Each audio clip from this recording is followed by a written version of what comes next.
It's the 52-week Coleman challenge. This week's challenge is canned salmon. I have to admit, I've never had canned salmon before. So we're gonna make some canned salmon hash. Changing it up this week using my new to me 413C.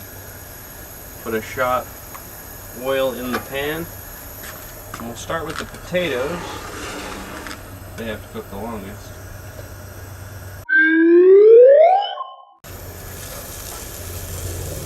I've diced the potatoes so that they'll cook fairly quickly. Potatoes are mostly done. Add the onion.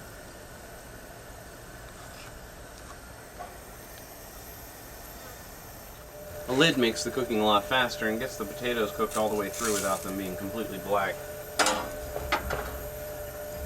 Finally, this part of the story anyway, we'll put on our mushrooms, and the mushrooms only need a few minutes to soften up.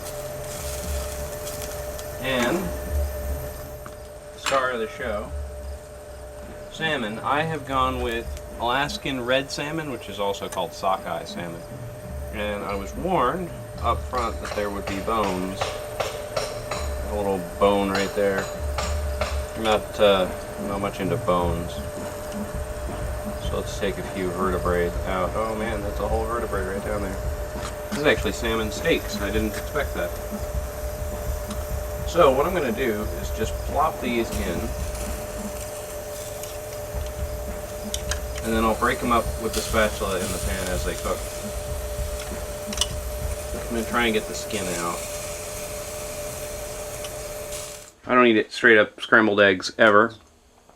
Give them a little shot of the sriracha sauce. Canned salmon turns out to be a big hit that I didn't think I was going to like at all. Normally, I really don't like salmon. But I think the difference is that I used red salmon. I used the sockeye salmon as opposed to just regular pink salmon.